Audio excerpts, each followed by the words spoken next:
Okay, Daniel, we're ready. Okay, thank you for joining us in our Bible study hour. Today's topic we're going to be discussing is anger. And it's a very interesting topic because it affects everybody, right? As we mentioned before. And some really struggle, with it for years and years. At this time, before we go into our study, let us pray. Dear Heavenly Father, we are grateful and thankful that we have a company here together, and we thank you for the guidance of the Holy Spirit to lead us into all truth and to be able to come and read the Word and become better Christians and have a better life. We ask the Lord that today we may have a study and that it can benefit all. At this time, dear Lord, again, we thank you for the viewers who are listening and watching. We ask the Lord that whether they're watching live or some other time, that they may also be blessed by this study. In Christ I pray, amen. In Luke chapter 9, verse 54, we have a verse that the first time I read it, it sort of like,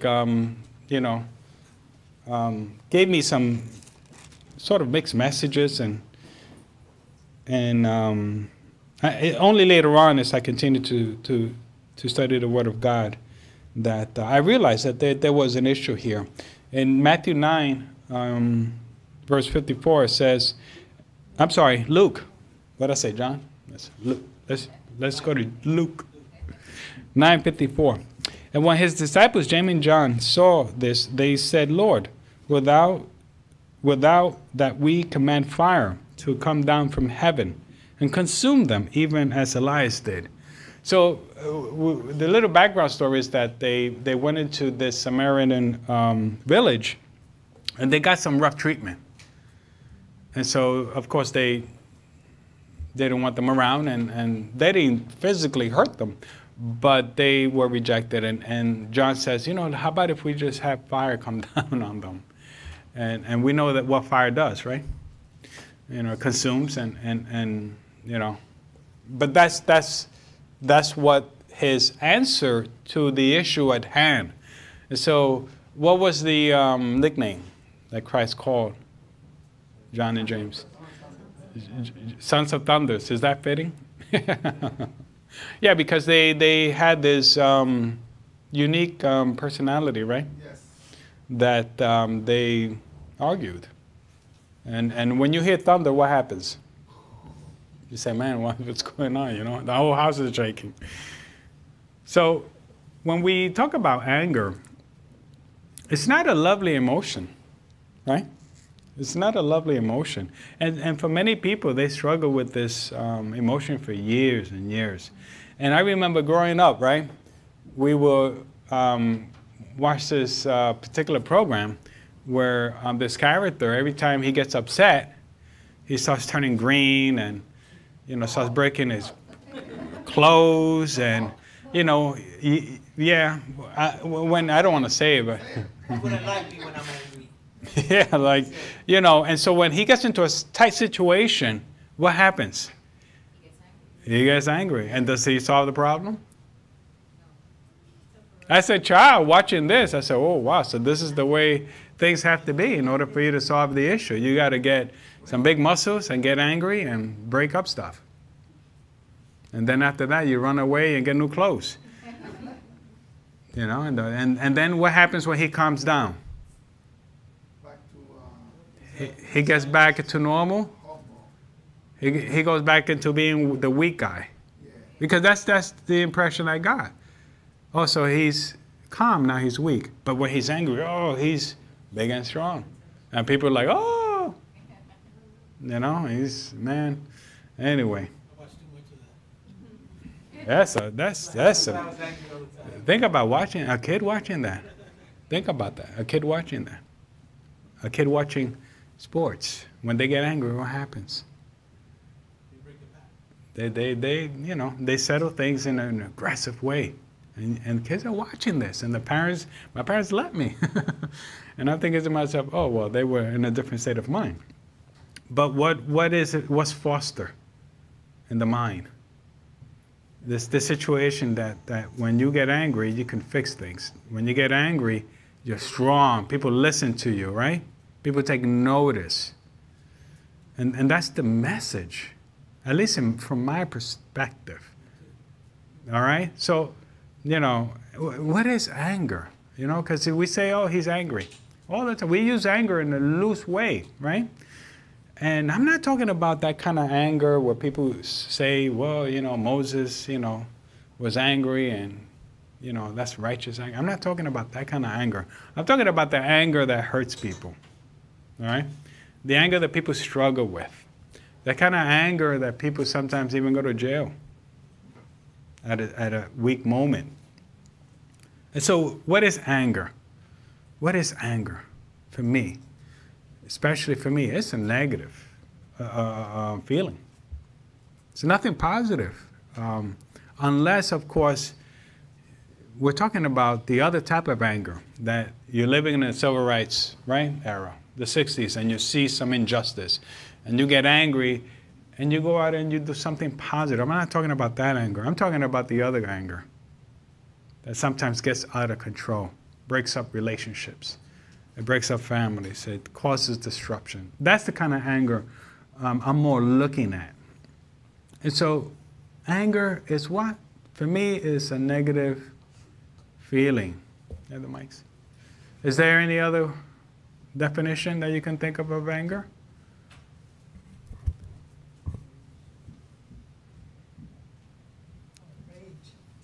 Rage. The concordance says violent passion. Violent passion. Sounds like an oxymoron a little bit, right? Because when people say I have passion, it's something, something that you're like and something you want to do that's positive. But what was it before passion? Violent passion. So violent is not positive, is it? And it's associated with this type of anger. Vengeance. Vengeance sometimes is associated. But what comes first before vengeance? Anger. But what comes before anger? What comes before anger? Right? What develops into anger? Somebody's walking around, walking. And all of a sudden something happens. What? I'm sorry, yes. Disagreements. It's a disagreement? Disagreements can turn into anger. Yeah, it can escalate. Right? Not always, but it can. There has to be something else in the pot, right?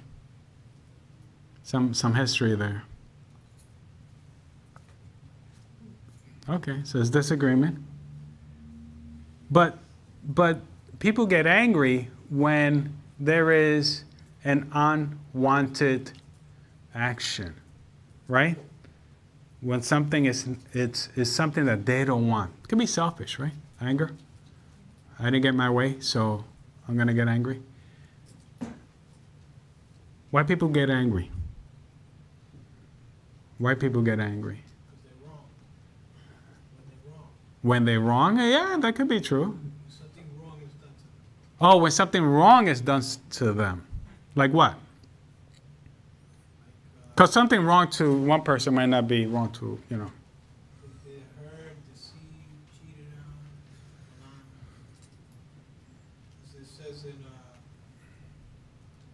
It says in Colossians chapter 3, it says if they then be risen with Christ, seek those things which are above, where Christ sitteth on the right hand of God. And it says in verse 5, mortify therefore your members which are upon the earth, fornication, uncleanness. In order to, so it starts saying a bunch of things. Mm-hmm. And then in verse 8 it says, but now ye also put off all these: anger, wrath, malice, blasphemy, filthy communication out of your mouth. Mm-hmm. So the Bible is relating all these things to anger, Mm-hmm. wrath, malice, like when you're maligned, like when someone does you wrong, you're not supposed to react with anger. You're supposed to be. When You're supposed to have overcome by the Spirit of God and exercise. It says, when Christ, who is our life, shall appear, then shall ye also appear with him in glory. That means that having had a change of character okay. to respond to issues differently. Okay. Like if, I used to respond in anger to things, Mm-hmm. and I learned to just let it go for a little while until I can think about it and respond differently. Okay. We'll come back to your example, and we'll discuss that in further detail. Okay? Because that seems to be sort of like a issue that everybody comes across. So we'll hold that thought, and then we'll come back to it. A lot of people, when they get angry, they feel disrespected. Don't disrespect me, and what happens with that? Usually when somebody says you're disrespecting me, what happens after?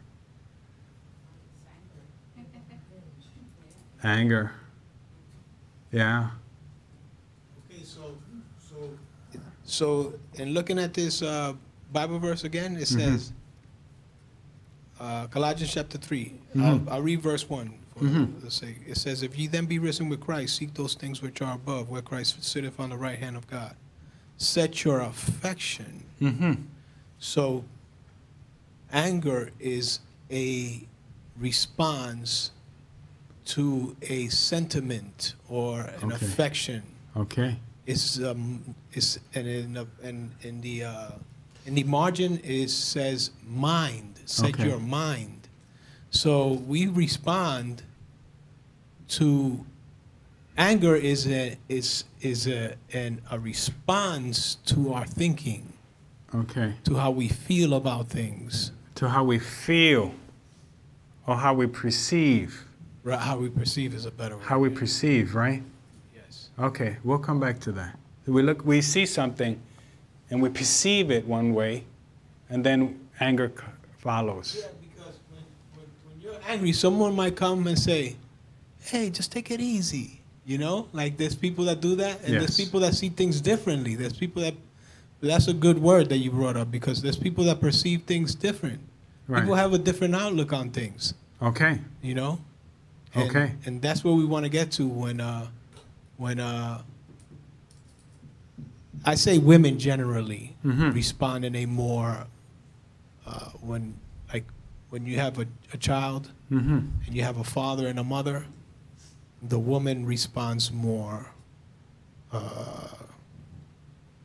in a more compassionate way. Mm-hmm. The father responds in a more disciplinary way, Mm-hmm. in an angry kind of way. Mm-hmm. Yeah, I've heard that before. Wait until your father gets home. That kind of thing. Okay. You wouldn't like him when he's angry. Oh, the Hulk. Okay, you had something? I'm just getting warmed up, so we can get an understanding or a little bit of a background what anger is and why we get angry. Because if we don't know these things, how are we going to improve on how we react to situations and not be angry, right? In a negative way, I'm saying, not in the other way. Yes. I was going to say that word that you utilize, the perception, it's crucial, because I may react, or I may be in a situation, Okay. and there could be two people in the room, and someone is approaching both of us, and that way that the person is approaching, I may not be offended or I may not be angered, but yet there could be somebody else that sees it and says and believes that they were offended, and they get angry. Mm-hmm. So I think a lot of times anger is more. I'm sorry, can you back up and say that one more time? I think that a lot of times the way that we perceive that we are being treated Okay, yes. can cause a reaction of anger, Right. because you could have two people in the same situation, and one person may not feel like, hey, they didn't offend me or they didn't say anything to get me angry, and just like let it go. And somebody else can feel like I'm so angry because that person treated me whichever way. So I think the way that we perceive or the way that we approach a situation makes a difference in the way that we react. The way we perceive. The way we perceive will have a big effect on Okay. the way that We we react. react, which can lead to anger. Okay. Okay. Hold that thought. When somebody feels like they've been demeaned, you know, right? Demeaning, nobody likes that. Anger. When somebody feels threatening, right? Somebody's threatening you. Whoa, right? Anger, right? Or somebody feels neglectful. Oh, you neglecting me. What happens after? It escalates, right? Yes.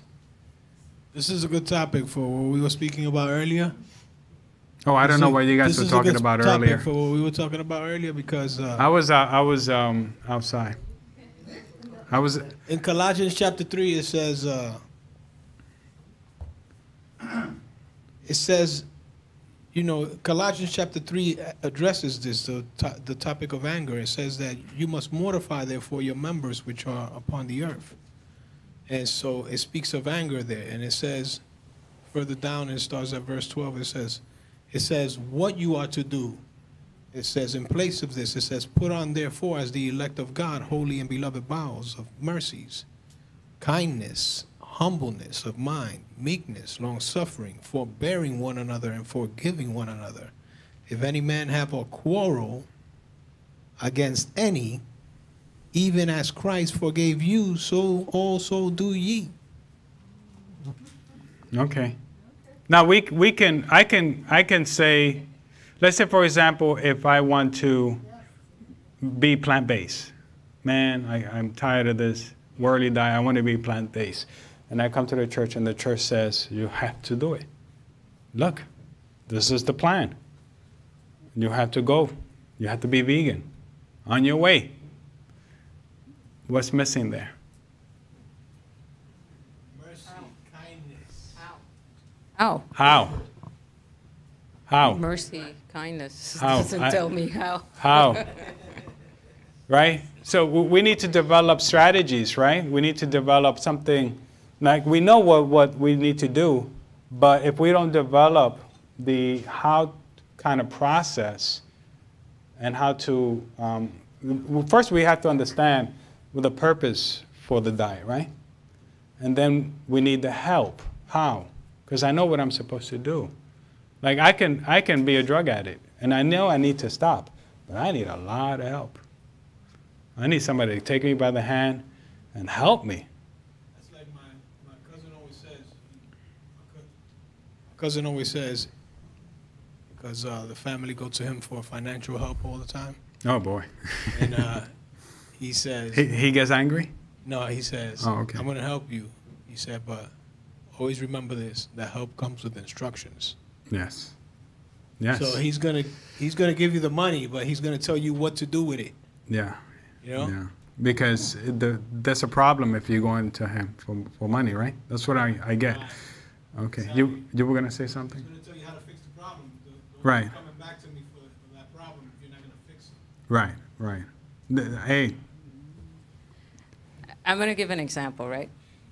we're still on the topic of anger, Of though. anger, yeah. I didn't want to derail with I don't the wanna- diet, but Yeah, that's what I'm saying. So Okay. I'm going to give an example of anger because what happens is that, and why I say that perception, how we perceive things and how we receive things okay. plays a big factor because there's When you a- say how we perceive and how we receive, Yes, because perceive is how I see you, right? and then receive is how what you're How you're telling me. interpreting what you how see. How I interpret what you're Right. bringing back to me. Okay. So what happened is there's a gentleman that sits next to me. Not next to me, but to the office next to me, right? So, no. So what happens is that he a few days back, he asked me to do something for him. Right? Okay. So so he said, he comes in and he says, Martha, can you do this for me? Okay. Can you send these documents over to somebody? And no, he's not my supervisor. No, he's higher than me. Okay, he's higher than me, but he's not my supervisor. So he comes in and he says, Martha, can you send these documents?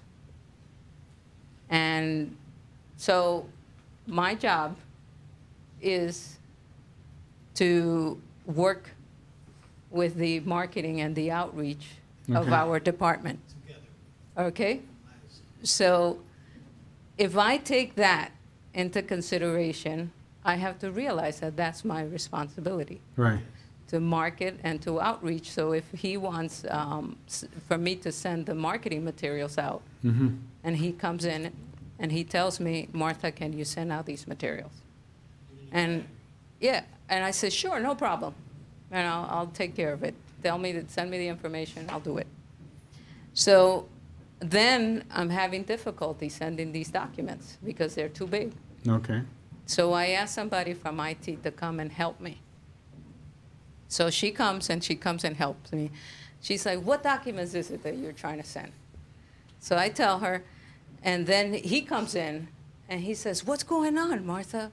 Why is it that you keep, because every time I would send the documents out, I would CC him. And he's like, what's going on? Why aren't these documents going through? So I explained to him. And he's like, don't worry about it. If they can't go, don't worry about it. Just let them go. And then the person from IT is there, which I know a long time ago, and she says to me, are you working for him now? And I said, no. I said, not working for him. And Did then, you see how what's going on here with how the person is perceiving things and how they're receiving it? so, And so no, that but she thinks that, why am I working for him? Why is he telling me what to do?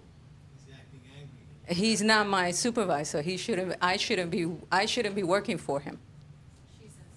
So she's trying to basically get me to react and say, that's right, I shouldn't be, he's not my supervisor. I shouldn't be working for him. You see that? Yeah, so he's not, so she says, are you working for him now? And I said, no, I'm not. But She's an instigator. what's the tone there? What's the tone? Isn't it brewing for something? Some Yes. issue? You see that? And sometimes it starts like that. Little things like that. Starts next. Griping and complaining. Starts like that, and it can be out of this, can be anger, could be rumors, can be animosity, could be, okay. know. So then Oh, what you're not happens? done? No. Oh, So then okay. he says, so then I told her and I explained to her, and I left it at that, right? But then he comes at another time, and he comes over to me, and he says, Martha, here. And he gives me like a stack of documents like this big. Girl planted the seed already. Already, he gives me a stack of documents like this. He says, here, Martha, take these documents with you. You're going tomorrow, right, to the event. Take these documents. Wow. And I said, no. I said, no.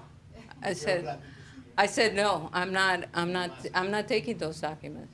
I said, I have enough materials to take. Talk to my friend over there. Yeah, right. I said, I have enough materials to take. I said, there are other people that are going.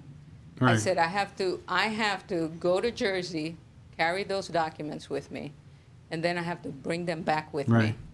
And I said, I can't. And he says, don't worry about it. I'll get somebody else to carry them. And so there's two different situations in there.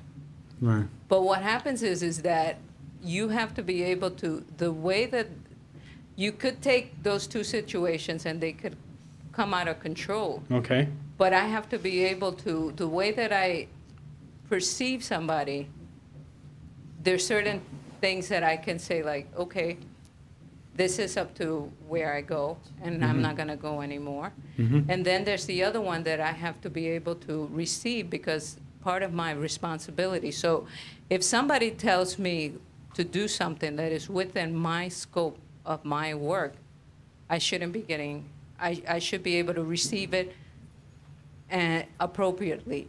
But when it's something that is outside, then it's different. But to react differently, but not to the point, because I could have been like, and when I came home, you remember that I told you? And I said, you know, he's like, I'm like, who does he think I am? Because I could have said to him like that too. I could have said, what do you think I am? I'm not your, you know, your Yeah. carrier here. Yeah. It's like, you take it yourself. But I said to him, no. I said, I said, I can't take no more. I already have enough materials to take. Yeah. There's situations that we find ourselves, and the way that we perceive things, we have to be able to know how to react, because it could actually escalate to the point that I would be like, "Ooh, you know, Yeah. I'm Yeah. offended by the way that he's treating me, Right. because why? He's, you know. So And I this- think it's important that we, Yeah, that's just part of why I'm doing this. A lot of thought came into this, and basically what I'm trying to accomplish is today is for us to better handle situations and us not getting angry, right? And that, because where are we going to? Heaven. Nobody gets. We could get angry. Well, It's like Sister Martha said. well, not. It's like Sister Martha Yeah, but said, not in a negative way. depending how we react to it, because as the Bible says. Right. And that's something that I dealt with when I used to get angry a lot. I Right. used to, praise God for that. Right. That Bible verse used to always come to mind. Like God was talking to me every single time I got angry. That word of God came to mind: be angry and sin not. You can be angry, Right. Right. But what happens most of the time? but then there's instructions that are given Right. as what to do when you're angry, Right. how to react. The Bible has, Right, that's where right. you come in, you know, where Right. you're going to give us some tips on how to react. Yeah, sure, because there's examples in the Bible. I gave one with Moses, right? And I have the Spirit of Prophecy quotes here, after quote, after quote, after quote, about the dangers of anger. And then we have Christ, right? Going back and forth with the Pharisees. But until we get there, right, we have to establish a foundation. Because we can say, get angry and sin not, right? But yet we haven't mastered what Martha was talking about, to perceive, right, in a certain way where it helps us to react positively. So that's what I'm trying to do. I'm trying to go here, here, here, and then, okay, and be angry and sin not. But if you go here, right, to angry and sin not, then in between, it crumbles, right? It's going to take some trial and error. Yeah, it does. You don't go from kindergarten to high school. It's just from my perception, right? We have to work at this, and we have to build, and that's what I'm trying to do right now. And it's a big hurdle, you know. Going through the trial and error is a big hurdle because Sure. Yeah. because it's easy for me to just utter that Bible verse, just say, "Be angry and sin not." Sure. But when you are in the mix of it, That's what I'm talking and you're about. angry, Okay. it's All right. what And you missed church for 2 weeks? what has what has to happen is you 2 you months ha- or whatever it is? What happens is Hey. that teaching that David Rem did 2-3 weeks ago Uh-huh. about when if you don't humble yourself, you'll be if you don't wait for God to exalt you, you'll be humiliated. Right. That's what will happen when you're angry. It seems like you have to give in to humiliation. Mm-hmm. You have to be able to humble yourself and be put down and lowered in order not to react in a way that's not pleasing to you, God Sure. and others. Sure. Because Yeah. I tell you, when it's your kid who you have raised, and you have seen this kid grow from birth, and you've brought him up, and then the kid is towering over you, speaking down to you, that I could imagine that that's what happened to God Almighty, you know, to Jesus. We're acting like little demons, and he had to, what's the word that that's always used? He had to condescend to us. And that's what always has to happen. When you're angry, you have to condescend. And that's a powerful word when you really look at it. It's like, it's like, man, like I always remember my father. When I have a situation with my son, I always remember my father. And I remember him feeling that same exact way, but I couldn't understand it until I have experienced it. Like, man, you have to put your head down for this idiot. So, you know, so to speak. That's what he was. That's what he felt like with me. You know, like the guy put his head down. He was so humble. He was such a sweet, loving guy, and I was like a monster. You know.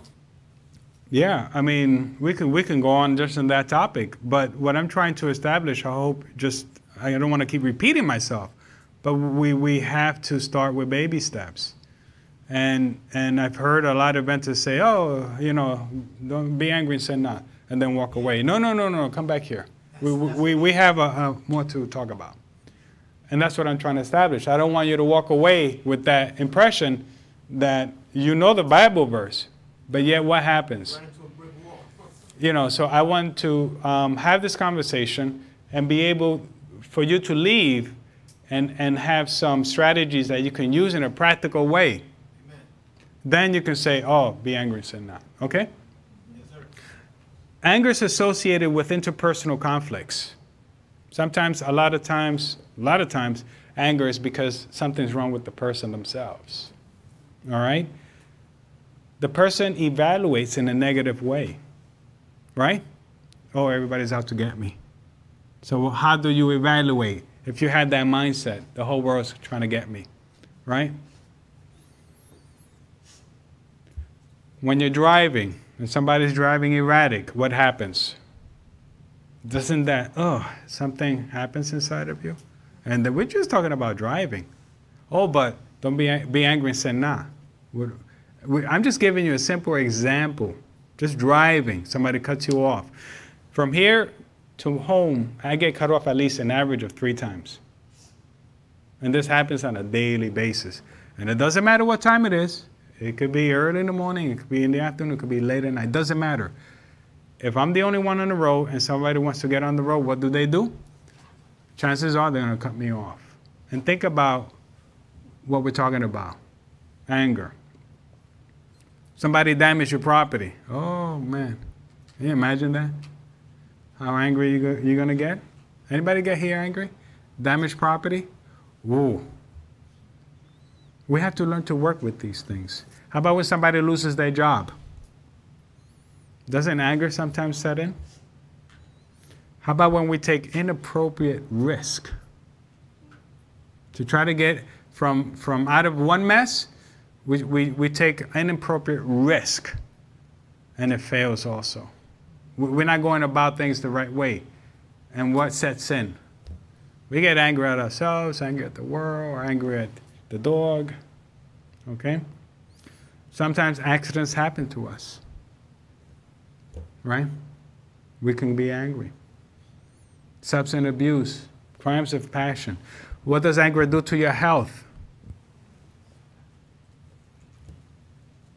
I looked at this and it's scary. Well, I think Parkinson's could be damaged more with the anger. I think anger more has to do with the hypertension in your heart and your immune system. You can get cancer. You know that? Being angry. Bowel disease. You know, you can throw up, right? You can vomit just by being angry. Let us go to Proverbs 15, verse 1.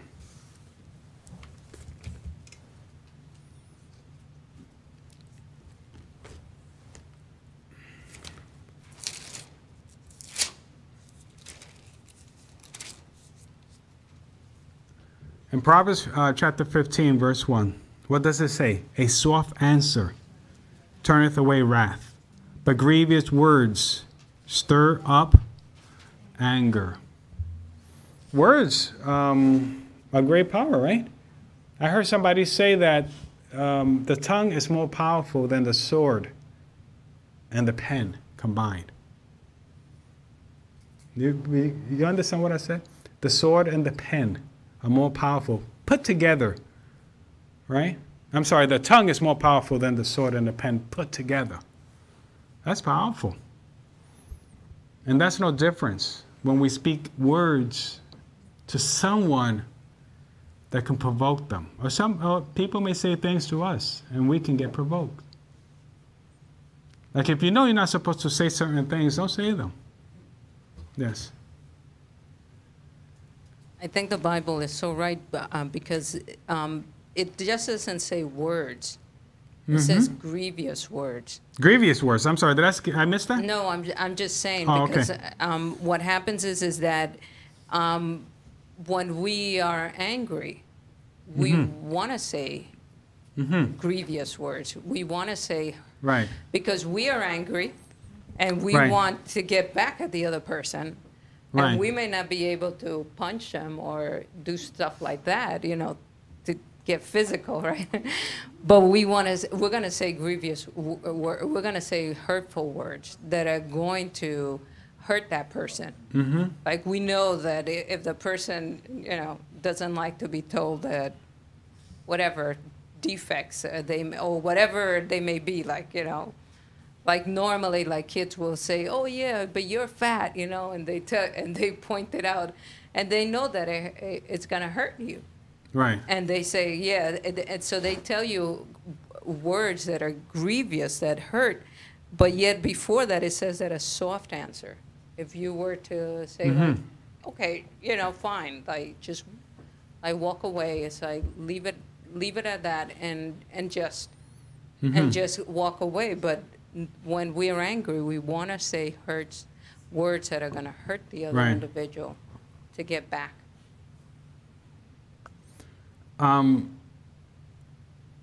Keeping silent is one of the most difficult things people can do. Right? Because you're taught since you're small what to do with your mouth. Even if you don't know the answer, just raise your hand. Because speaking up is something that is promoted as being, I don't know, intellectual, right? You need to stand up for your rights and speak up, you know? And there's a place for that. I'm not going to say to always be quiet. There's a time to speak, but where's the balance? When is the time? There's a time to keep silence. Remember Ecclesiastes? There's a time for everything. But for some people, every time is time to speak. They just won't be quiet. During the sermon, they're talking. During the Bible study, they're talking. During lunch, they're talking. And they sleep, they talk. You know, they're always talking. Never be quiet. Not listening. When a person is speaking, they're not listening. And sometimes I have to say, repeat that, you know, because I have to practice, you know, in listening and be able to analyze and digest what you're saying. Because I have this study and there's a certain message in my head, but sometimes it doesn't come out right, right? So I have to learn to listen. And a soft answer sometimes could really bring a person down, calm a person down. I remember sometimes I would say, just forget it, don't worry about it. And that's it. The situation de-escalate. I'm saying the right word. Don't worry about it. Just turn around and walk away. I'm hurting, right? It's not easy, but sometimes we have to be quiet, be silent. Let's say, for example, this is a situation. Let's go back to Ernesto's example of perceiving something, right? Looking at something you perceive it. Let's say, for example, there's something you see that might annoy you. Let's say, for example, you've seen a father and his kids are running up and down all over the place. You know kids, right? When they run up and down, they step on you sometimes. cause a ruckus. What are you perceiving? Kids are running around and the father's there. He cannot control them. And you're tired and you're in close quarters. What are you perceiving?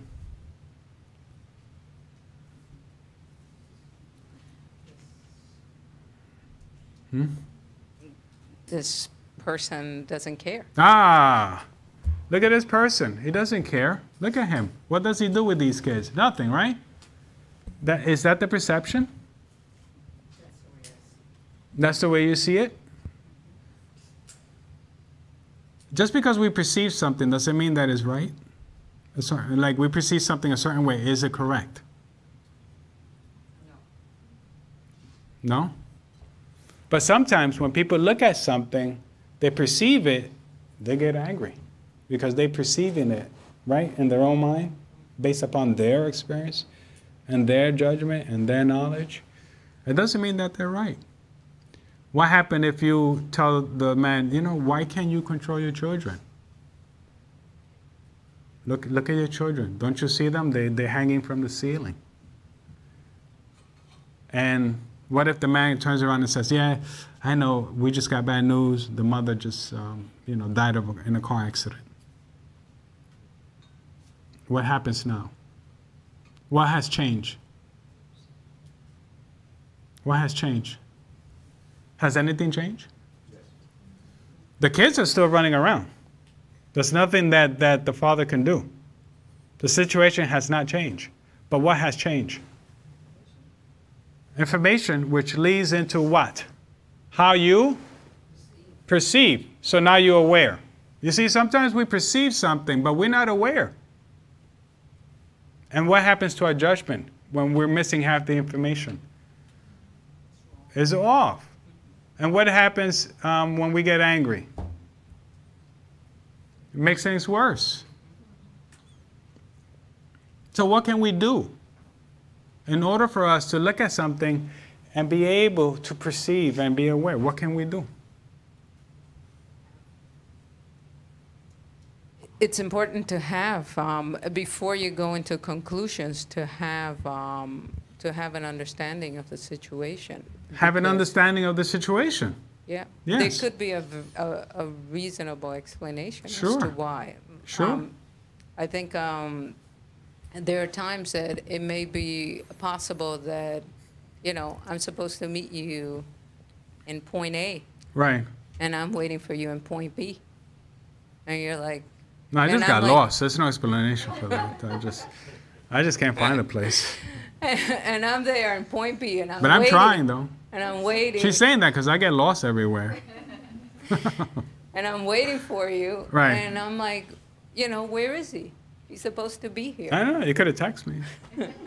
And where are you? And and then you show up like 20 minutes later, and it's like, what happened? Why are you keep me waiting here for so long?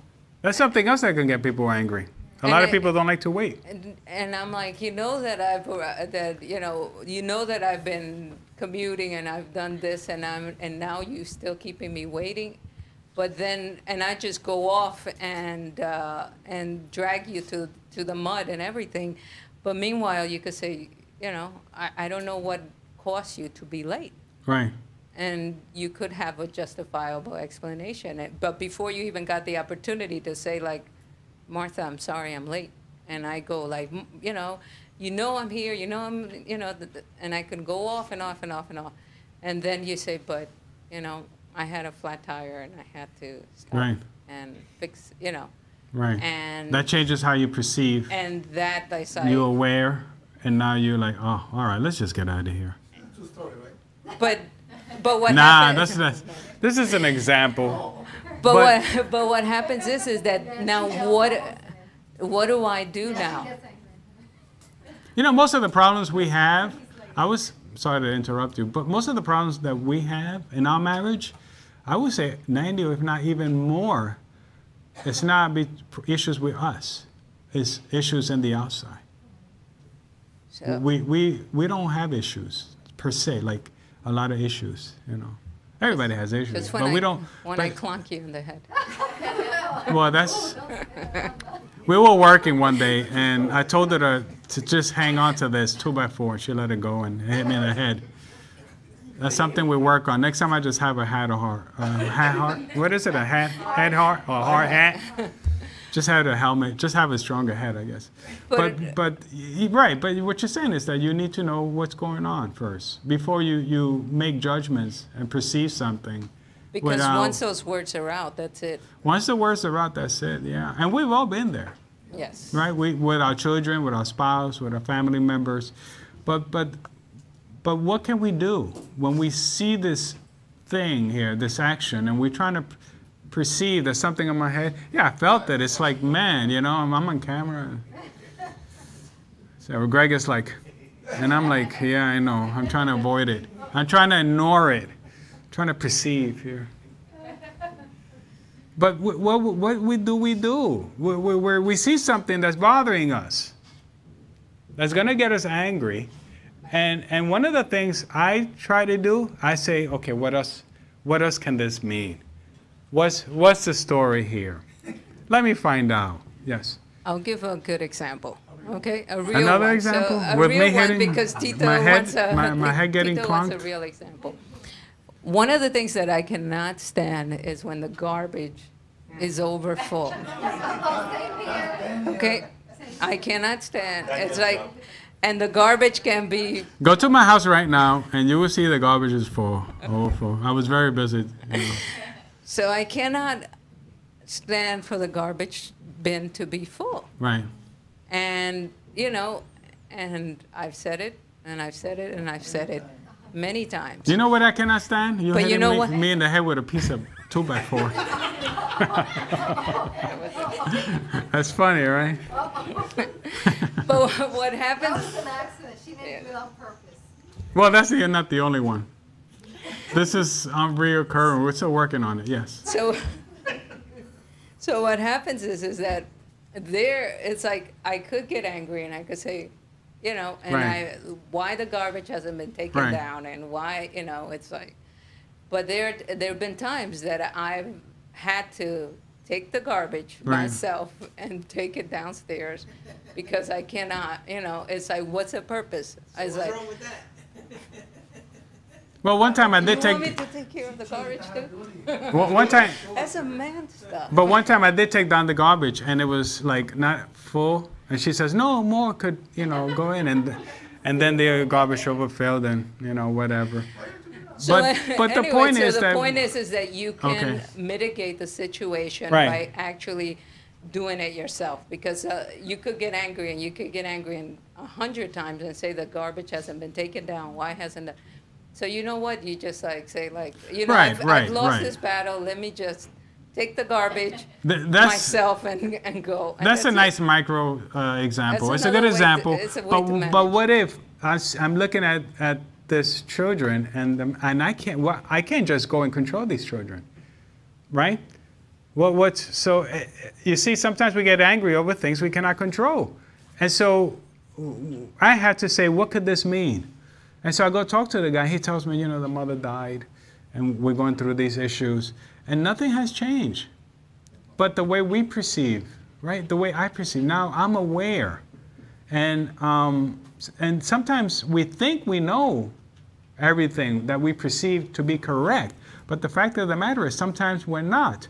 And I'm not saying that you should not prepare for the worst, because sometimes people, something happens, and what do people do? They think of the worst. And you're trying to communicate to someone else. You're thinking, you know, of the worst case scenario, and they are answering you back in a way that's not satisfying to you. So, you know, sometimes people create situations. They're perceiving the wrong way. They're not aware of what's going on. They get angry. They get into arguments. And this is very disruptive. But if we see a situation and we say to ourselves, okay, all right, let me see if there's something else going on. Let me see what's going on behind the scenes. Let me see what this means.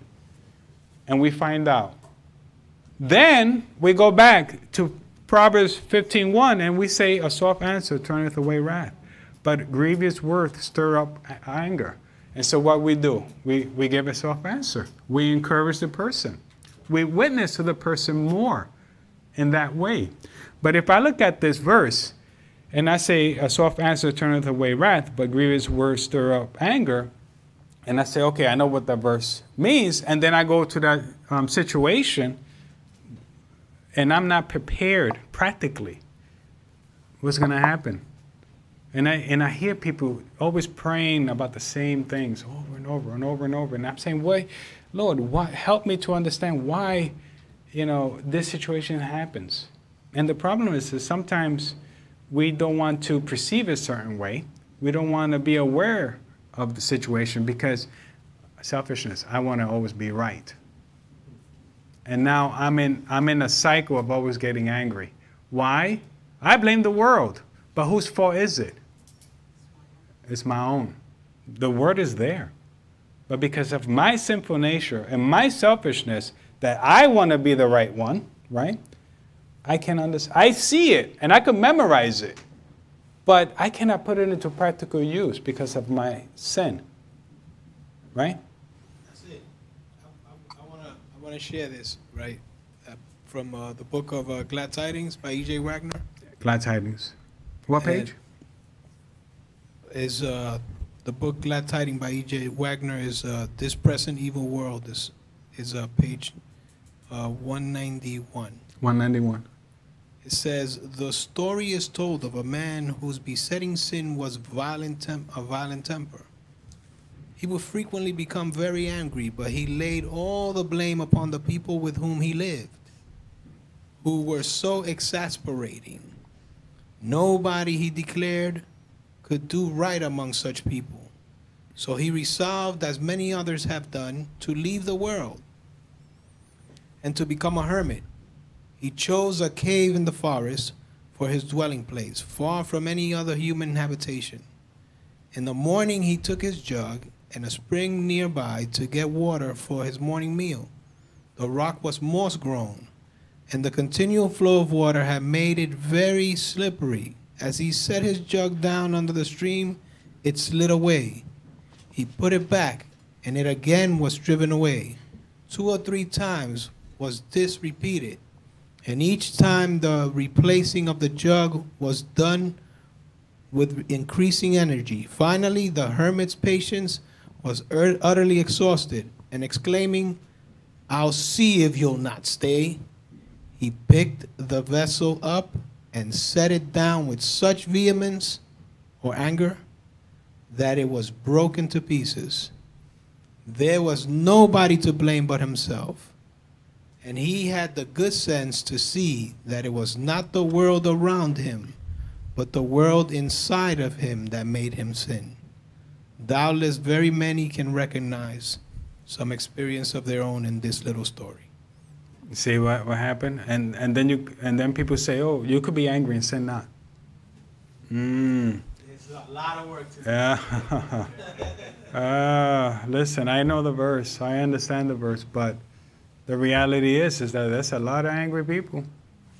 All right? 90% of violent crimes in prison.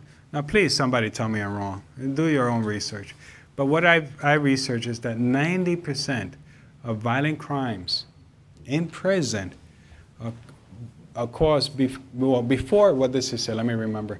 Before they were angry, before the violent crime was committed, in 90% of the cases in prison. Now, that's a lot.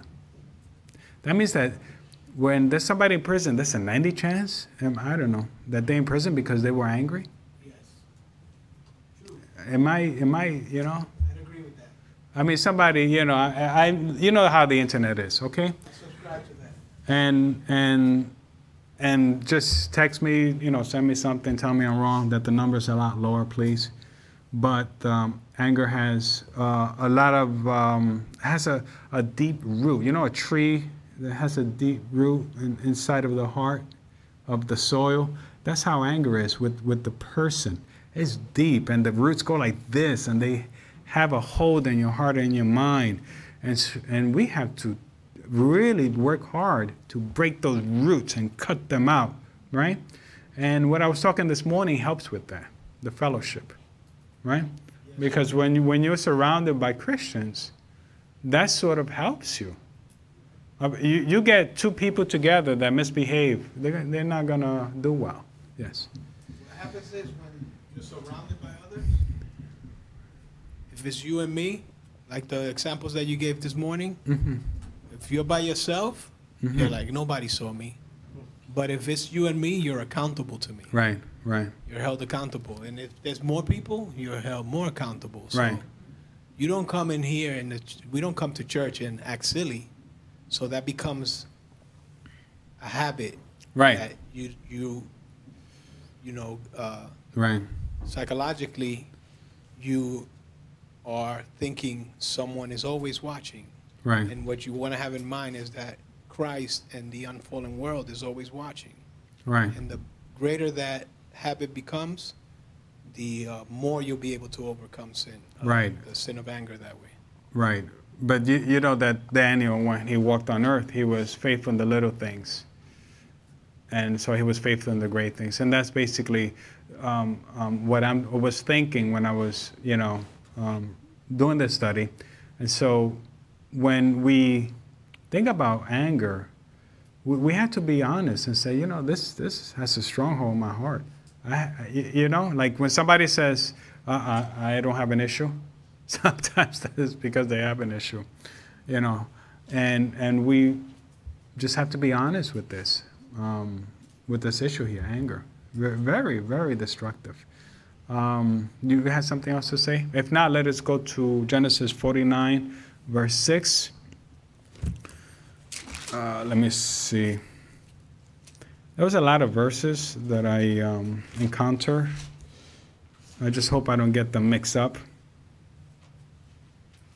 Okay. Genesis 49, verse 6.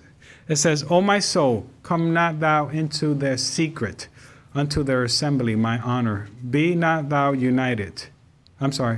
Be not thou united. For in their anger they slew a man, and in their self-will they dig down a wall. What the point is that anger that just doesn't stay here. All right? Anger will escalate eventually if it continues.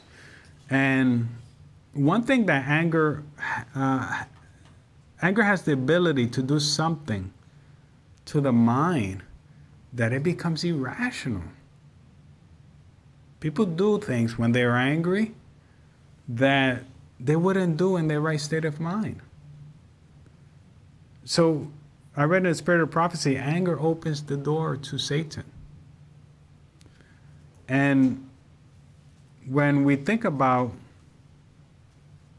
things and we say, no, I wouldn't do that, we have to be careful. Because that person that did whatever crime, whatever action, they did it in their anger, they did it because their minds were not in the right state.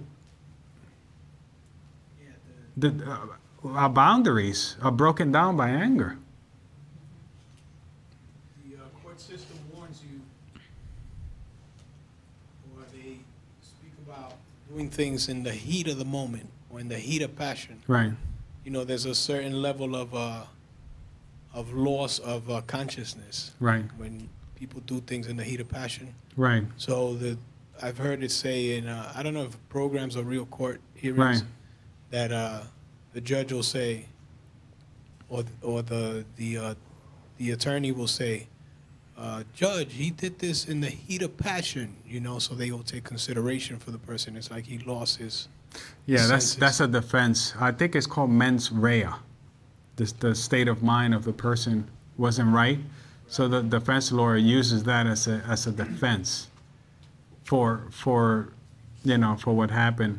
That's like an old. I think it's mens rea, MENSREA. They don't use that anymore. Yeah, that's a long time ago. Not an excuse anymore. Not anymore. So many psychologists and everything. Yeah, that's old. Somebody could, let's say, everybody's familiar with that.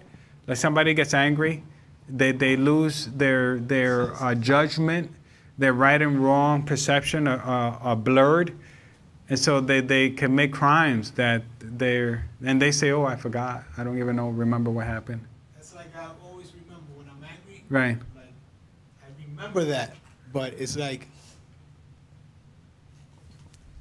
I wish I could calm down, but I can't.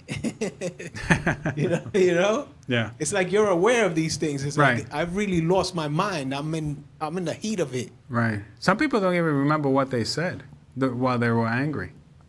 I don't know if that happened to you. You get angry enough and you say things and you don't even remember. You remember? Heather remembers. No, Heather records you.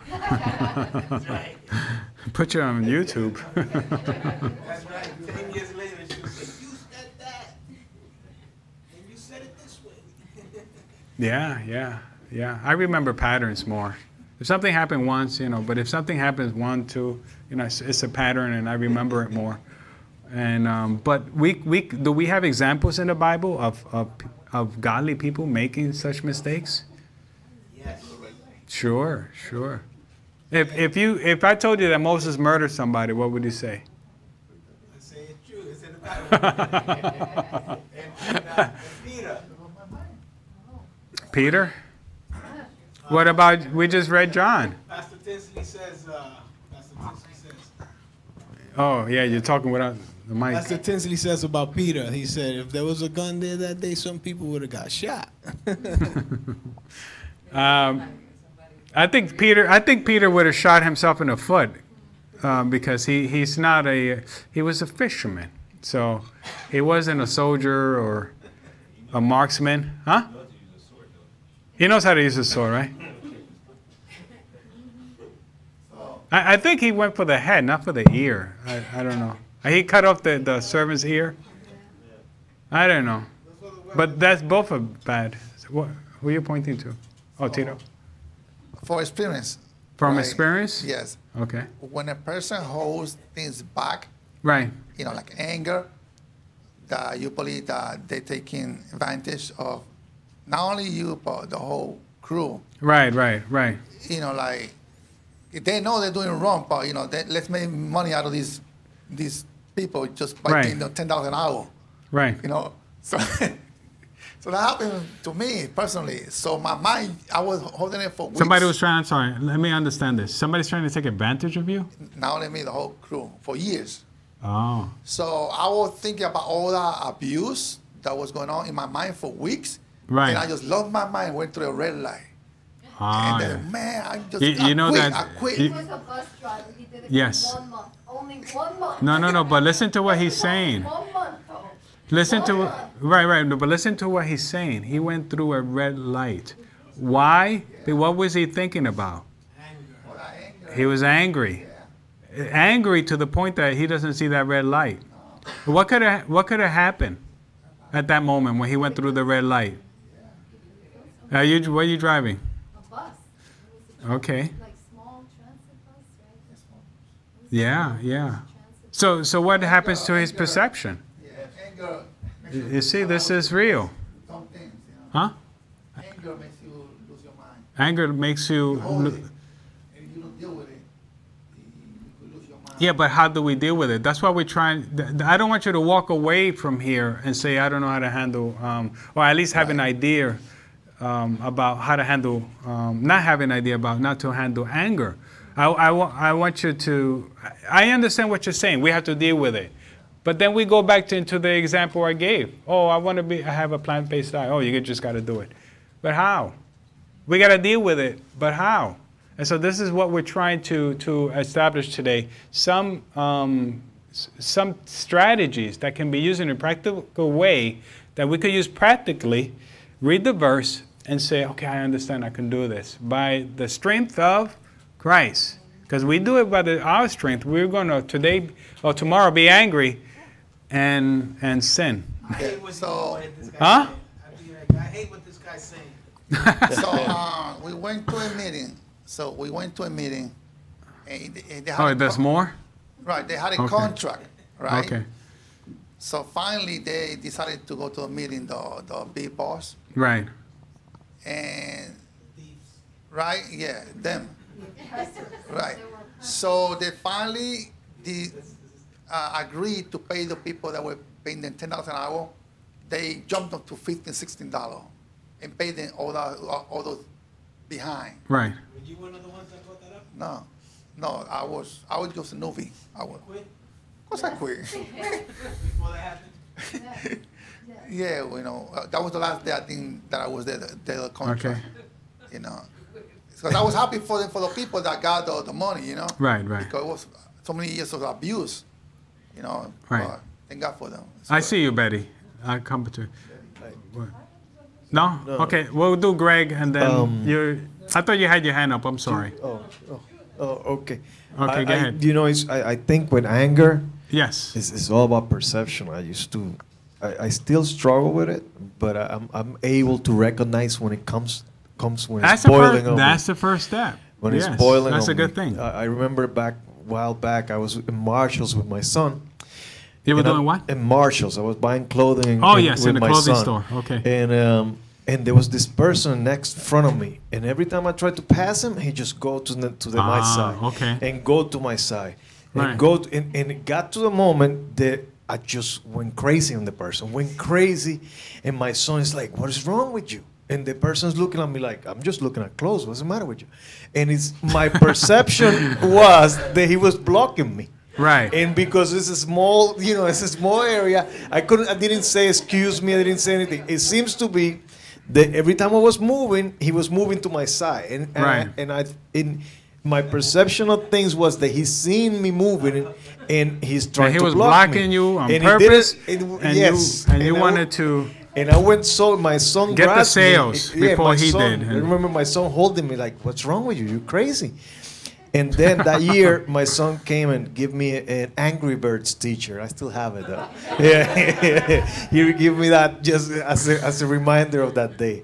But it comes down to recognizing the problem, because our perception of things may not be the same of the Yes. other person. Yes. And when it comes to a dialogue, and when it comes to talk, like Right. at work, if you having a problem with somebody, it got into a heat of the moment, and they ask us to have a coffee cup. They call it coffee cup conversation. It's only one subject and the subject matter of what the issue happened. Okay. That's it. You cannot talk about anything else, and you're supposed to talk to the person. Right. So things can be clear out, because the perception could be different from each party.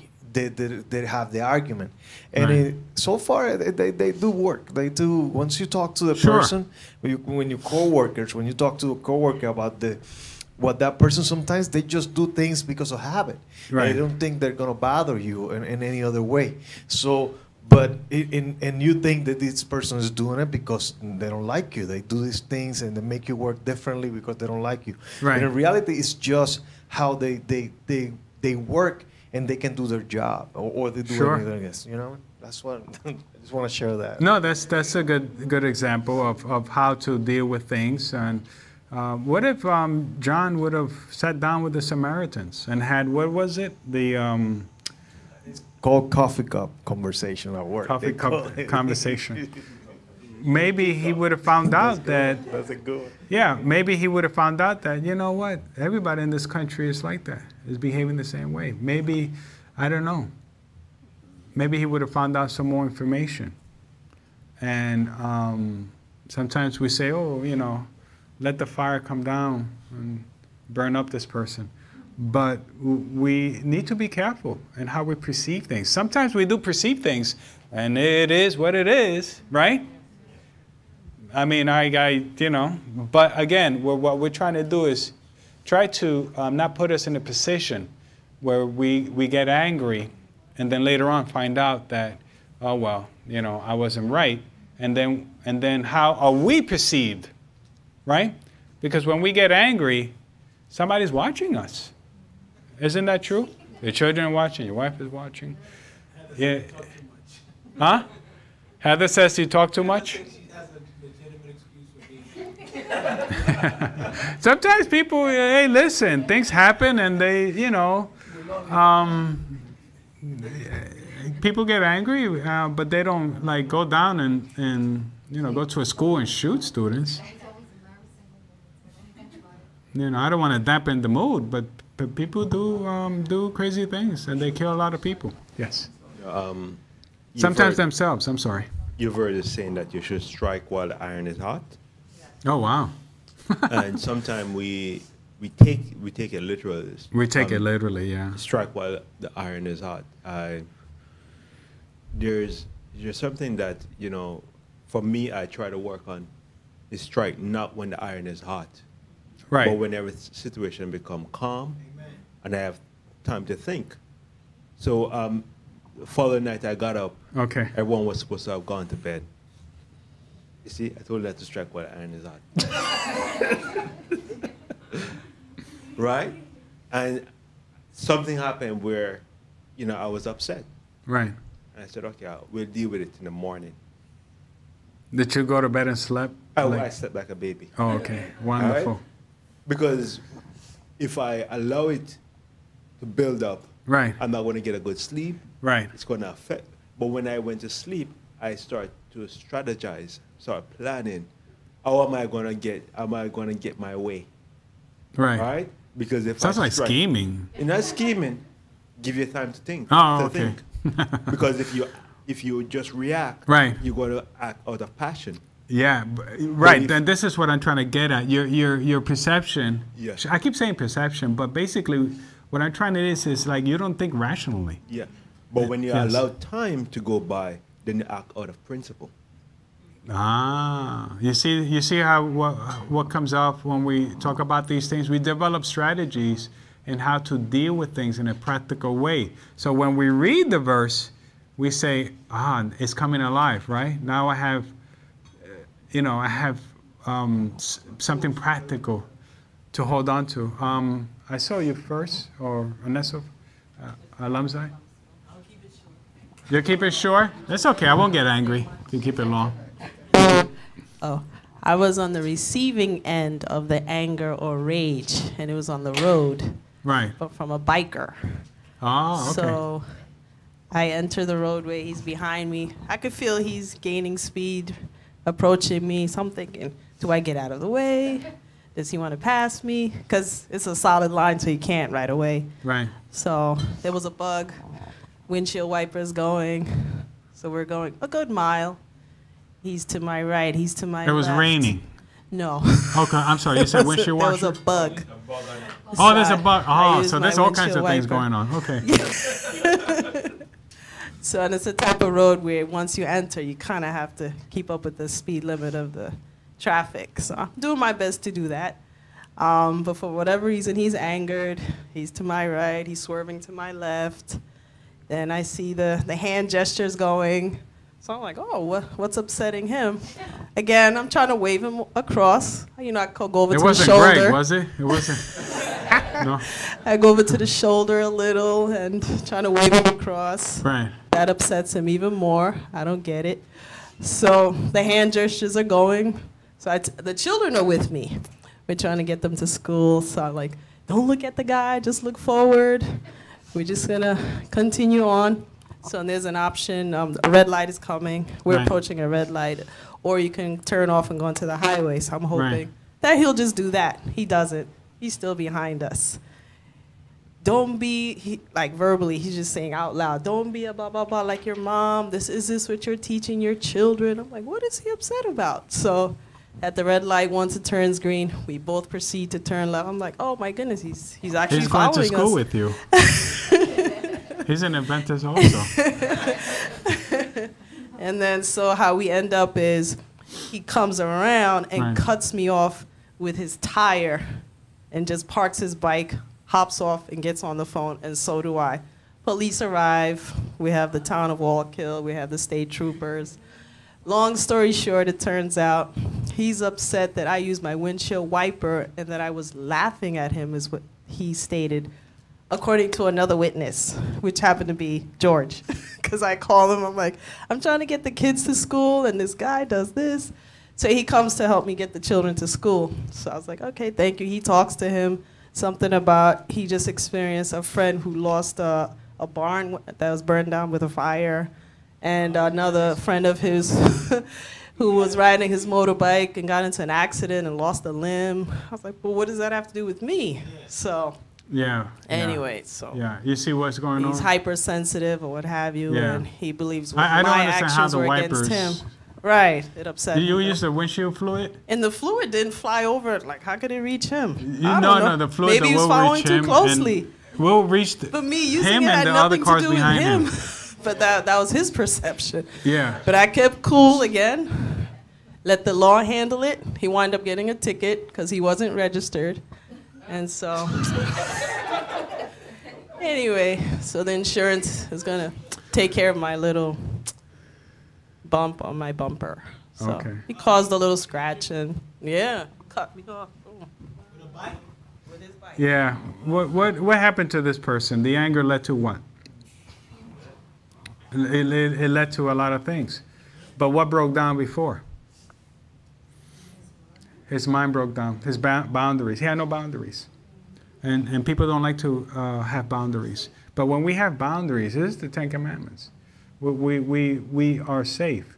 And when we're in those boundaries, we're weak. But once those boundaries break, we're weak. And what happens to the line between right and wrong? It gets blurred, right? And what steps in? Sin. You see that? So, very irrational. Okay, yes. Not you, but I'm just saying. Yeah. I don't want you to be angry at me. Right. All right. One more point, then we'll move on. I'm sorry. Heather, speaking to the mic. I can't hear you. Avoid the rage, don't engage. Avoid the rage. Don't engage. Don't engage. You see Don't- this? That they tell you that that was one of the newscasters Right. in the morning because there was so much road rage going on, and he said, "I'm going to recommend this," and I never forgot. He said, "Avoid the rage, don't engage with people on the road." Yeah. And he said, "Don't make eye contact. That just infuriates people. When they're staring at you and staring you down, don't look at them and make eye contact. Just keep staring straight ahead. Yeah. And even if they come to your window and they start banging on your window, just keep looking straight, and that'll help them settle down." Yeah, yeah. Because if you look at them, then they see it as personal now. Before it was just car to car, or vehicle to vehicle, whatever. But when there's eye contact, it goes on now to Yeah. me and you, or you and me. It's like we're kind of having an thing. interaction now. Yeah, and we live in an angry society. But that's what Heather wanted to say. That's not what I wanted to say. That's good, Heather. Thank you for your comment. I wanted to share what it says in You have something else? Colossians chapter 3 and Okay. 4. Uh-huh. In Colossians chapter 3, it starts out by saying, it starts to deal with the things of the earth. Right. It speaks about anger, and then if you keep going on, because we got to remember that when the Bible was written, the book of Colossians, which was written by Paul, it wasn't the chapters that is broken down into in the Bible verses. He was writing one complete idea. And so when he writes about addressing these issues, including anger, he goes on to say, "Wives, submit yourselves to your husband. Husbands, love your wives. Children, obey." So he addresses everyone, and he also includes servants. And then a little further down, he says, right after he includes servants, wives, and children, he says, "Not with eye service as men pleasers, but in singleness of heart, fearing God." And then he goes on, and he really, in closing, he touches upon the point that Brother Creighton just touched upon. He says, "Continue in prayer and watch in the same with thanksgiving, with all praying also for us, that God would open unto us a door of utterance." So that's what Brother Creighton said. We are to pray and allow some time to go by so that you can master plan how you're going to deal with the situation, that God would open unto us a door of utterance to speak the mystery of Christ, for which I am also in bonds, that I may make it manifest as I ought to speak, walk in wisdom toward them that are without, revealing the time. Okay. So that's what actually has worked for me. Okay, so real quick, I think that's the example Brother Cratten was talking about, right? So right now, we've been talking for, I don't know, a long time. What is it, just to recap, and just a little bit before we go on, what can we say now, how to handle anger? What are strategies that we can have? Think, hold back, meditate, sleep on it. Sleep on it, right? That sounds like a lot. Yeah. Oh no, there's something. But about, it's good though, I'm just saying. there's something about sleep on it. Right. Because there's a verse in the Bible that says, "Don't go to sleep on your Well, wrath or something your like that." anger. Yeah, don't let your But if you wrath did it go while down. things are hot, a lot of wrong things they're gonna come out. So I mean, not that I'm being coward, but about it, think, sleep, think, Right. and then when it's the next day fresh, then talk. Right. I kind of prefer to Sometimes settle the it takes issue. few days, yeah. Yeah. Because my mind is slower, so I'm thinking more time. I kind of sort of agree because it works for you, but for me, I kind of prefer to resolve the issue before I go to sleep, because dreams, kind of you dream all kinds of things. You know? Try. Huh? Try. No. No. No, I mean, no. it doesn't happen all the time, No, he doesn't. but if it, but sometimes. That's that's right. And you get a better night's sleep when you resolve the issue. You're able to. Yeah, but I'm not going to stay up all night though. No. Okay. I'm not, it's just something I prefer, but if it doesn't happen, then, we'll talk, we can talk tomorrow. It's okay. Oh, we're talking about something else? Oh, okay. The tribes? Okay. No, but I think that what happens is that it's true that there are times that there are issues that need to be resolved Right. before you go to bed. Right. But it shouldn't be issues that have to deal with anger. Yes, at the heat of the moment, like Brother Green said. Right. Because at the heat of the moment, or when you're in anger, you cannot rationalize. You're gonna say stuff that from A to Z and everything and back and forth. Right. But when there's an issue, let's say for example, like the garbage issue, it may be something that We could talk about that tomorrow. yeah, we could We talk could about sleep. that. Yeah, we could go to I- sleep. I- There's yeah, nothing thank you for- wrong. Put the garbage out tonight. Go sleep tonight. No, but it could be something that could be worked out. That could wait until tomorrow. You Yeah, see, sure. because it's like Sure. Put the garbage out. But there'll be more garbage, so, by tomorrow. But when you're in anger, it's not good to try to deal with the issue at that moment Right. because you cannot think rational. It's like Brother Green said. You have to sit and let it go through your head. And there are times like, as a matter of fact, there was a situation with one of my brothers, and I was gonna call him up, and I said, you know what? I know that when I'm gonna deal with him, that he's gonna say something, and because he's like that. Right. He'll say things that will provoke me to anger, and I say, you know what? Before I talk to him and get on the phone to deal with this issue, I said I took a piece of paper and I wrote down everything that I was going to say to him. I even wrote to the point that I say, hello, how are you doing? Don't go past that. And you I had said- it. Did you stay with the script, or I don't know? She Yeah, didn't tell me no, this, no, by the but way. what- I don't know this. This So is the what- first time I'm hearing. So I was gonna talk to him, right? It works. And I said, and I went to the fact that like I even thought out like what he would respond back to me. Like, You wrote know. that too? I even said like, okay, he'll tell me he's doing good or whatever, and then I'll say, oh, that's great, I'm glad to hear that. So I'm writing everything down that I'm following the script, and then I wrote down like what else the things that I was gonna talk to him about, and I wrote it out and everything. So I wrote it out in a piece of paper, Uh-huh. and I said, when I talk to him, I'm gonna make sure that I stick with the script, because I don't want to miss these points, and Yeah. I want to touch on these points. And eventually, I never ended up talking to him, But what happened No, was... is listen that- to what she's saying. This is another, I don't know if we're Yeah. going to get to it, but this is a strategy that is very helpful, and a lot of people make a mistake. Well, Go Yes. ahead. So- I'll tell you later. So Yes. what happens is that I wrote it out and I wrote the script, but I know that it helps because when you want to talk about stuff that are really bothering you, it's good to write them out and to be able to point out, because when you're in a conversation like right now, we Right.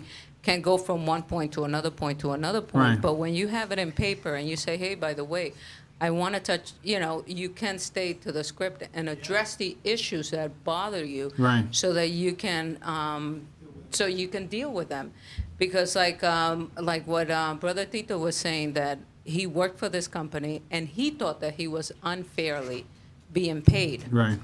But what happens is that you don't know on the other end. As a small business owner, sometimes that's all that I can afford to pay. Right. Or that is all, like, you don't know what's going on behind the scenes. Right. And sometimes it's better for you to come out and say, like, hey, listen, I think that we should be paid. You go and you talk to the boss, to the supervisor, say, I think that we should be paid. The average prevailing wage is $15 an hour, and I think that that's what you should be paying us. And if he says whatever, he could give you an explanation Right. or may not give you an explanation. But you go and you deal with the situation, as opposed to, like, some other people that go out and say, like, whatever about that person. But it's important that when you have an issue, that it's important to address it. And sometimes after you've given it some thought and I wrote it out and I thought about it and I said, I'm going to call him today. And then I said, I'm going to call him tomorrow. And it never came to the point that I called him. But when I saw him, I just said, hey, how you doing? And I spoke to my brother and said, hi, how you doing? And that was it.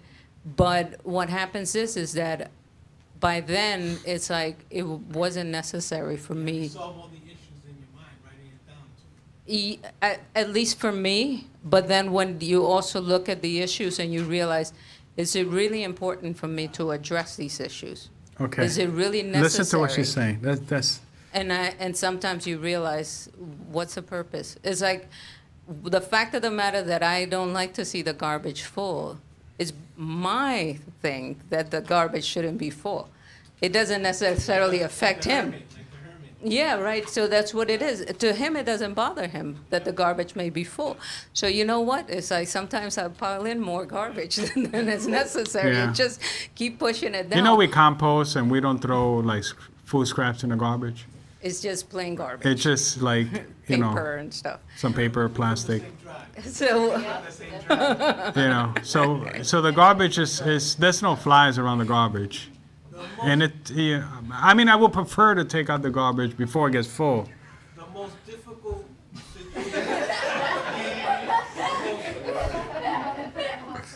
But I want to go back to what she said, because this is important. The Okay. most difficult scenario for me in addressing anger, I have overcome, praise be to God for that. But without God, I wouldn't have done it. Because I'll tell you, the most difficult step for me to act out was to say, can we pray now? While in the heat of the moment.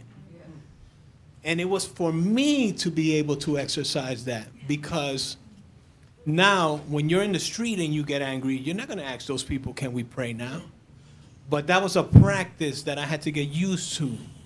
And so what happened was, as I got used to that and that became a habit, when I was out in the street and I got angry, I would subconsciously, the Spirit would say, can we pray now? And I would pray about these things and let them go. Because that's what Christ expects you to do, to act Christ-like. Right. And that's what happened. When you pray, you humble yourself. And then as you receive that success from prayer, then you will long for that experience. And when you encounter in a moment of anger, you exercise, you quickly put that into practice, and you expect the the success from that, from prayer, from going to God all the time, and God will give you success all the time over anger. Okay. Now, going back to what recapping. You haven't overcome yet? Huh? Today you have to make a decision then. All right. To use, but listen to what we're talking about though, because these things will help you. What have we been talking about? How to deal with anger? What is anger? Right? What have we learned? Okay, Brother Cretin said that. Okay, take some time out. Right? See, but we have a problem with communication. We've gotten better. Huh? Okay. We've gotten slightly better, our communication. Okay. But I get angry Right. when I want to talk and he doesn't. Right. That festers inside of me, and then I become explosive. So what's the issue then? How I you become perceive? explosive. And see, I can't. Okay, but force- how you wait, wait, perceiving? but I can't force. No. You don't need it. I don't. That I can't force him Right. to talk to me. Right. But I want him to talk to me, but he doesn't want to. Right. And that, But how you become perceiving that? explosive. What you perceive? Remember the example I said? I start yelling. No. How you perceiving it? I Because perceive it that he's ignoring me. is that right? No, it's wrong. No, but I'm saying, are you right? Is he ignoring you? Because we're perceiving something, and it might not be right. Are you? What are you doing? Asking me that? Are you ignoring? I think Tito ignoring her. Oh, No? Huh? he's No. asking you. No, you're not ignoring her. Right? Okay. That he's ignoring me. Yeah. What? No, he's not asking me. He's asking him. Okay. Who are you asking? Tito. No. The answer is no. Okay, he said no. He's not ignoring you. But then he'll go one day, he won't speak the issue. He'll go 2 days, the He's issue wishing won't be you would come resolved. down and do like Sister Martha, write it down and say this is not. That's good. I want to go there, because what Sister Martha was talking about is a strategy to dealing with anger. Sometimes when we're angry, right, with a person and their loved one, what happens when we get angry with them? We're dealing with that issue, but what happens? You harm the relationship. You do, but what you do? You talk about, this is the issue, but then what happens? You go. That's why Sister Martha was writing everything down, because people do not do well when you bring about a laundry list of everything that they've done for the past 20 years of marriage. That's exactly what I learned to do also. That's what Stick to one subject. yeah, that's one of the strategies. I don't know if we're going to get to it, but Part two. Part two. yeah, part 2. People don't do well. Brother Cretin has something to say. Where's the mic? You don't do the laundry list. Why are you saying, did you do the laundry list? I do the laundry list. You don't do the laundry list. California, the Yes. University of California University of California. did a research, and they found out on the average day that men will speak 7,000 words Men will speak 7,000 words a minute? for the day. Women, Oh, it's every And day? women will speak 20,000 words. Okay. Day or for an hour? on Yeah, that's the average. difference. What about kids? All right. So what Sister Emily was saying that Brother Tito don't want to talk. Sometimes you have to realize is how do you how the mind works different. And you said 7,000? 7,000. Brother Tito might speak 3,000 or something.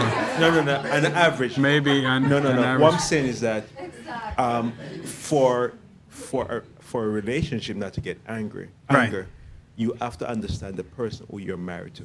Right. 3,500. All right. So if you understand that this person now is an introvert person, don't like to talk. Right. All right. Then probably what you need to do is to write him a letter. Yes, that works. Right. Like a Bible, I really. All Right. Or Uh, use something else, because if the person is you have almost like you have to try.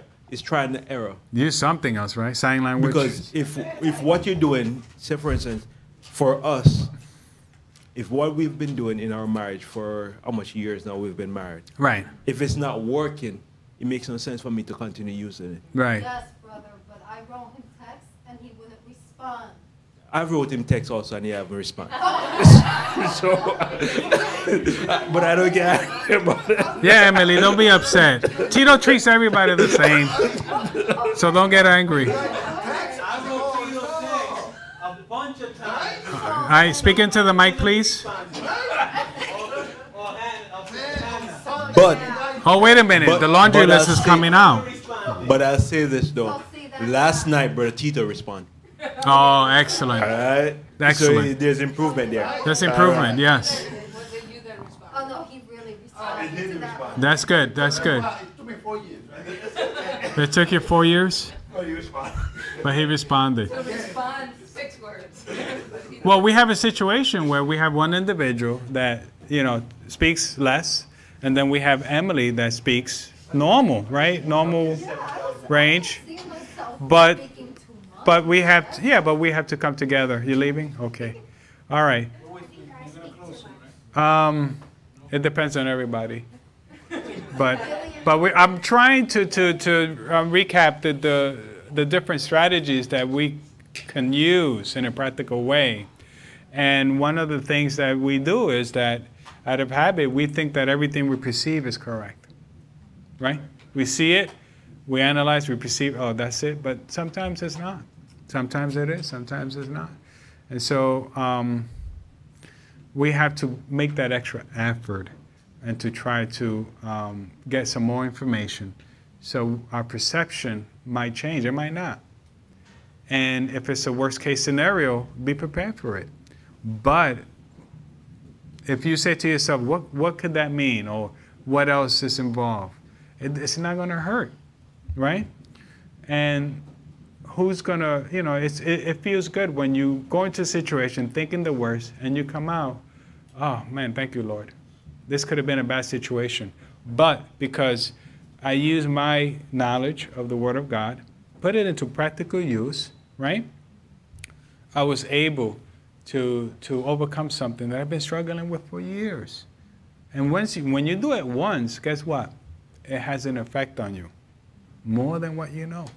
And more importantly, the other person is going to perceive you in a good way, right? So who knows? You might have a person who might say, I want to come to your church, or I want to come to your house, or want to talk to you for something, right? That's basically what you want. You want people to approach you because they have issues, right? And you're going to leave now, right? So how much time do I have left? 15 minutes? Okay. You want to do a couple more? Yeah, a couple more. You can wait. Tito's talking a lot now. So.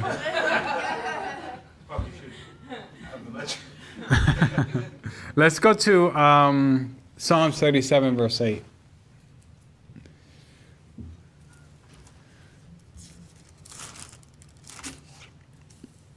In Psalms 37, verse 8, it says, cease from anger and forsake wrath. Fret not thyself in any wise to do evil. All right.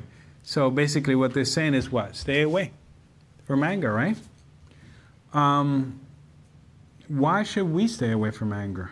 I'm not talking about the anger again that it's in the Bible and makes us do, speak up for something that's righteous or do something that is good. We're talking about the negative side of anger, which can turn into violence and lead us to sin. But I shouldn't say why we should stay away from anger. We know we should stay away from anger, but how? How we stay away from anger?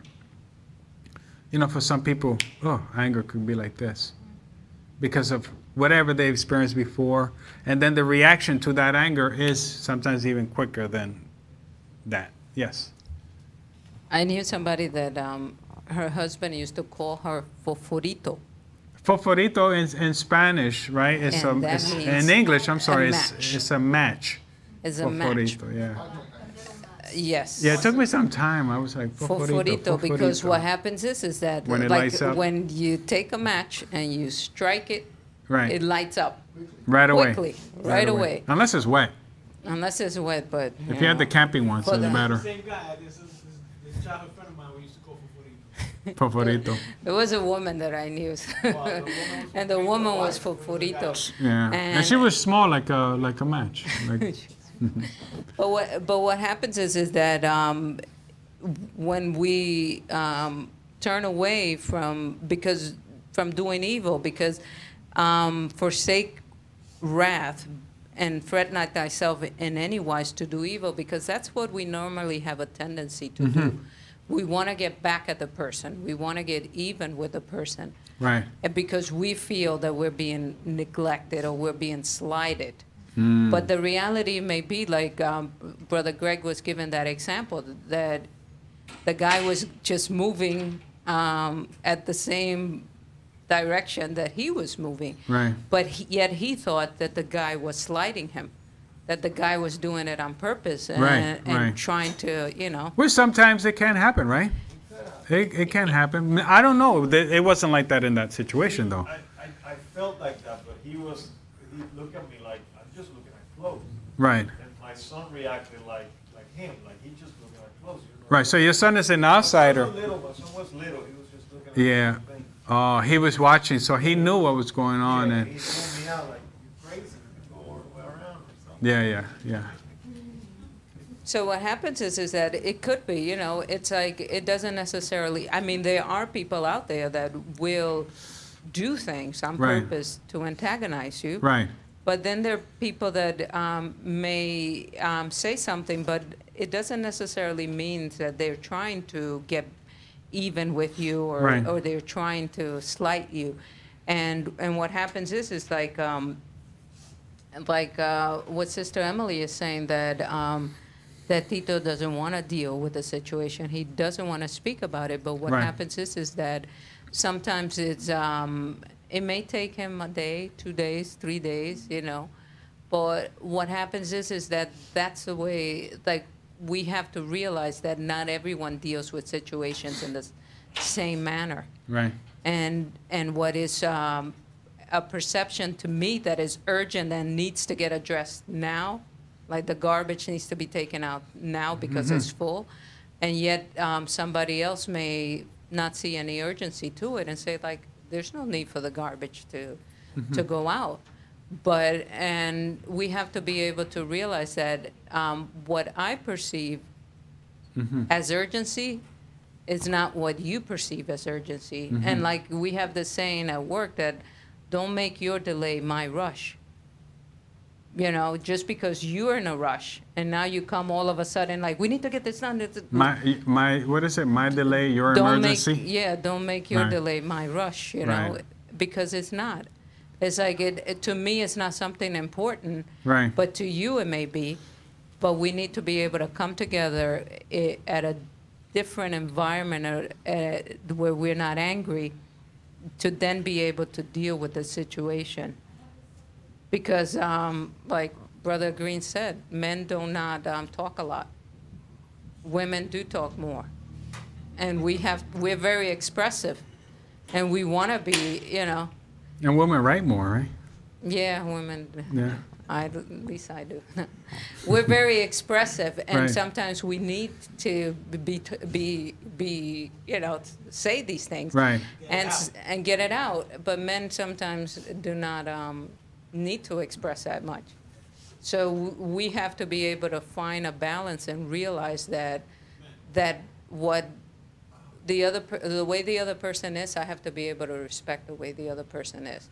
And the other person also has to respect the way I am. Right. And when we come to that realization is that there comes a meeting more of the minds, Right. because then you start reasoning together, you start valuing the person, because you start realizing the person is this way, and I have to come to terms with that.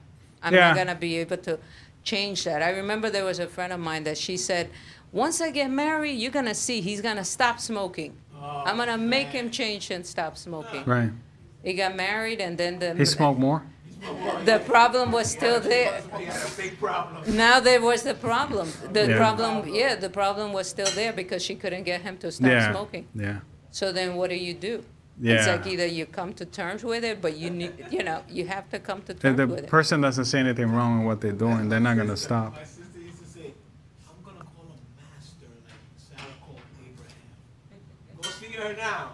She thinks she's the master.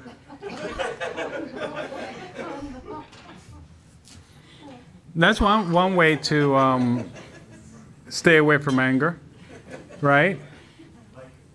But anything else that we can do to stay away from anger? Speak into the mic. What else can we stay away? How can we stay away from anger? One way is to, Sister Martha said, is this important? I'm sorry? He said hug. Some people wear kiss and hug. Some people will kiss and hug. Yeah. Is that that works for you? That's it. Say, let it go. Say, Let it go. It sounds good. you know. We'll talk about it tomorrow. Next week. But when we're angry, he won't kiss and hug me. Yeah. All right, So don't be angry. We're talking about here, stay away from anger. And we have to stay away from anger, right? Yeah. Yeah, I remember when I was growing up, there was a saying that if you don't want to deal with drugs, right, stay away from them from the beginning, right? Just stay away from them. That way you don't have to deal with it. And so sometimes that's easier said than done. But in my case, it worked. I stay away from it, and I, it's a blessing. But when we think about anger and we want to stay away from anger, we have to first realize that if we get angry and it escalates, there are consequences. And so we have to understand that we have to think before, what are the consequences of my actions? People don't think about that. And then, is this really important, right? I remember my parents used to say, the war's not going to end because of this issue. No, it is. From my war, it's going to end, And sometimes when we're raising children, for us, the issue is not important. But for them, it's important. And sometimes we have to go down on their level and deal with that. And then they realize, it really isn't an issue. But let's say, for example, if you go to a restaurant and somebody gets you upset, somebody makes you angry, how do we handle that? Because we interacting with people. No tip.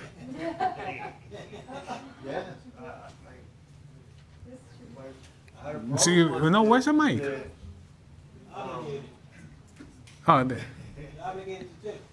No, you're not obligated. Tips according to service, but Right. it seems to be that it's obligated. But I have a waiter that messed up my food 4 times. On the same day? In the same day. I don't know if she had too much work or she had too many tables, but every time they bring me the food, it was something wrong. It was something. They even brought me What do shellfish. you mean it was I'm wrong? allergic Like to it was, shellfish. And it was the wrong order? no. She seems to. I don't know if when she submitted it, it was written. Right. At that time, she wrote things down. It wasn't a computer. But yeah, I don't know what was it that she was submitting or putting the number at the table wrong. Okay. But it was 4 times. Okay, but how did you react? I didn't tip. I didn't. Did tip you her. get angry? The last time I was upset because my date finished eating her food already, and I was just, you know what I mean? I had no food.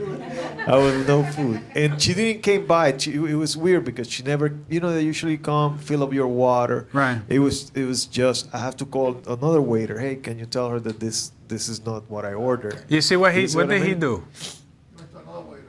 You see how he's dealing with the situation? Some people don't do that. No, some people go to the manager right away. What did you say? I would get up and go get her. Go You know. address the situation. And Heather? What? Give the mic to Heather. I want to hear what Heather has to say. You know, women. You said women speak more. Well, I haven't heard actually, from Heather. I ordered something and they gave me the wrong dish and I Right. just ate it.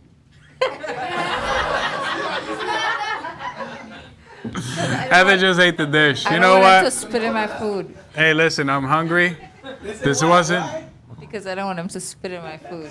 Because I tell them it's wrong and they bring it back. You should look, but look at what Heather is doing. She has inside information all around vegan. She hasn't. Hold on, guys. Wait, come back to me. Hello. Wait, I'm here. Wait. This is a situation. I mean, it sounds like a one of those examples that don't make sense. But the fact of the matter is, we come across these things. How Brother Ernesto deals with it. Brother Ernesto, you'll go to her. That's what you said. I would complain about her order. Uh-huh. I'd get up and say, listen, I've been calling you for half an hour, for 15 minutes. I need to speak to somebody that's going to take care of me Right. right now. And they say, well, I am the person that's going to take care of you. I say, no, you haven't been doing a good job at it. I need someone else to do it. I need you to be replaced at my table. I don't want my table waited by you. Yeah. Okay, let me ask But you didn't get upset, did you? No, but do you think that's a proper way to deal with a situation? Okay, this is the perception right here. They're apparently not giving you the service that you You're expecting But do expecting you- a certain level of service. They're going to spit on your I went to Chipotle one time. Oh Right? boy, chipotle. And they try to rush you across. And there was this guy, he was the manager, right? And I used to go there all the time. Is the camera on you? No, I'm saying that I think the camera's on. No, okay, he's going back. I used to go there all the time. And the guy was extremely rude. I said, listen. I said, I need you to slow down. I told him. Because, you know, they try to say, what do you want next? What do you want next? What do you want next? I said, I don't expect to be taken care of that way. I got 3 orders, and I'm going to tell you one order first, and then I'm going to tell you the next order, and then I'm going to tell you the next order. And he said, oh, okay. And the guy that was the manager stepped in for the kid that I spoke to, and he started rushing me. He's like, I'll take care of it. He started putting the food on the tray. He said, what do you want now? I said, listen, man, I just told him I don't want to be taken care of like that, and you're standing behind him, and you're the supervisor. I don't want you serving my food. You sound angry. I was angry. Oh, okay. I said, I don't want you serving my food. I need someone else to serve my food for me. Otherwise, I'm not going to eat here. And I come here all the time. I need to place a formal complaint against you if you continue to treat me like that. In the U.S., you know, the United States business is built on customer service, and He apologized. He said, okay. but where is the line? Where's the line? You know, where we cross and we get angry and we were right. Okay, Ernesto's right, but can he deal with a situation that perhaps can, you know, get him angry and make him do something wrong? That's basically what I'm getting at. And Reacted differently. yeah, sure. Things could have escalated. Yeah, things could have escalated, and things happen. Yes. Well, what happens is that it's like, I don't know, like if that's a proper attitude, because what happens is that that's the What do you mean the proper attitude? that's the format that they have of running the business. The business is it's a certain methodology that they have in how they handle their customers. Right. The way the order is. So if I never that been to Chipotle. if that were to be the situation, I think that the best thing to do is to say like, hey, listen, I don't like the way they service me, so you know what? I'm not gonna go to Chipotle because I don't like the method That's not of what service. That's not the kind of treatment you're looking for. That's not the kind of service you're looking for. Yeah, because it's like, I think that, You might have to pay more though. no, because, Slow down for you though. If you tell them, could you please slow down, please? You know, I'm not used to being served. because, They'll slow down. Yeah. Okay. because what happens is that, that there Yeah, I didn't know that they're about on a Chipotle. certain schedule to get out a certain number of customers at a certain time. So they gotta get people out. They gotta get people You know, out. I don't eat out a lot. I don't eat out a lot because I'm allergic to anything like MSG. That's why you're more healthier. Yeah, I try not to eat out, and if I do eat out, everything has to be steamed. Yeah, I don't even in health. I don't, and even so-called healthy restaurants, vegan restaurants, I'm very careful as to, what I order. Goodbye. See you. See you. Okay, I should wrap it up, right? I'm losing my crowd here. I'm losing. Okay, what we're gonna do is I have a lot to left. What we're gonna do is we're gonna wrap up. Okay, how about that? Okay. Spirit of Prophecy has a lot to say about anger. And it gives a lot of information as to anger and the negative anger that I was talking about. And then there's the other type of anger, with Moses and it says here, Christ's holy wrath and Desire of Ages, page 619 and 620. And then 2 MCP 517 in the second paragraph. And then it goes on, on other issues about anger. And we have to be careful. This anger is a very thin line where we can easily step over. It's an emotion.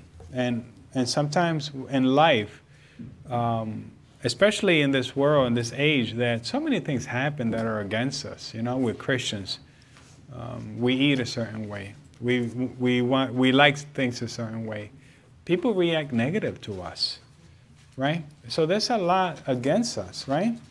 So fellowship is important, but also we have to develop strategies in how to meet the worst case scenario in anger, and use these strategies in a practical way, right? Not just like, okay, I have to let anger go. Okay, but let's talk about it. How? It's not like I have a phone and I say, okay, let me let it go and drop it. I don't have the phone anymore. Emotions are a part of us. It's not easily let go because emotions, we learn. We're trained to think a certain way.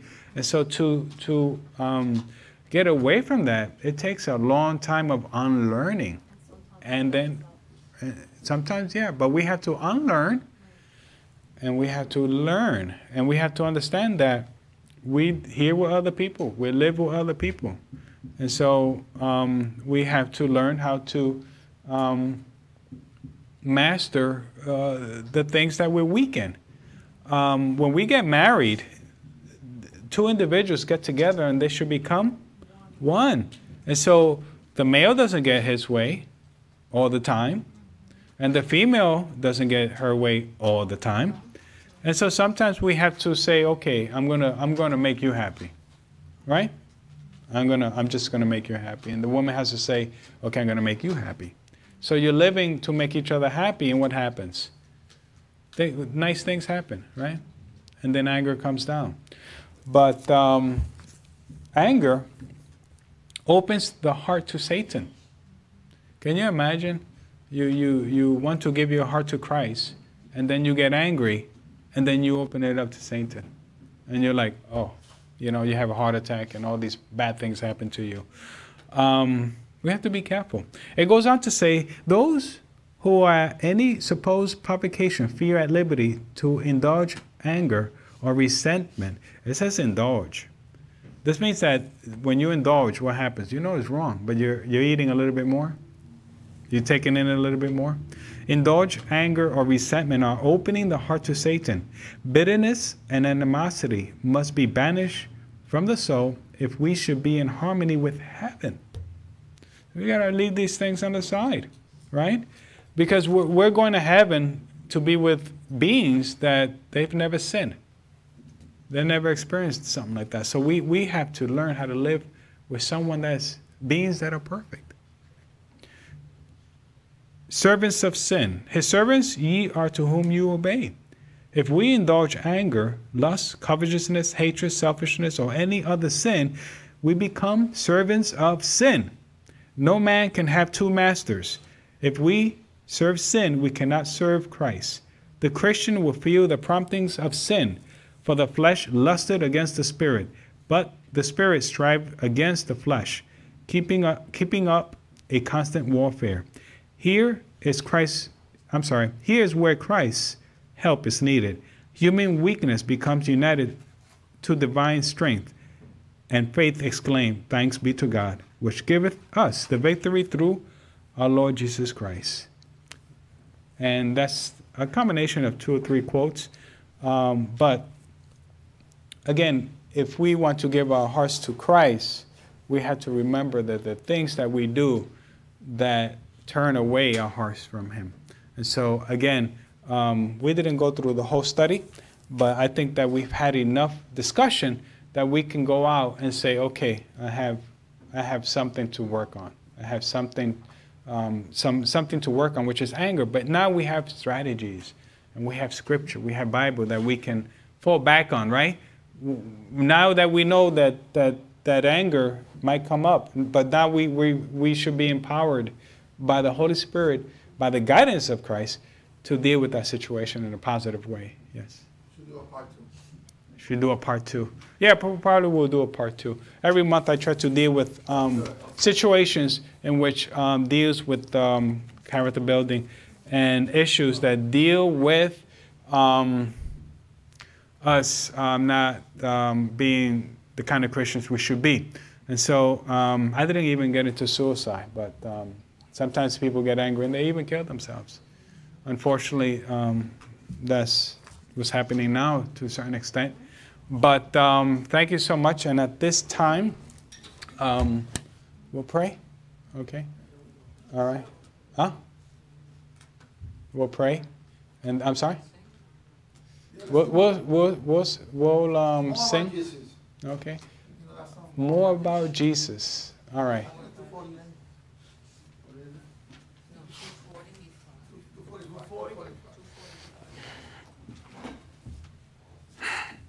Okay, for those that are online, I thank you so much for joining us.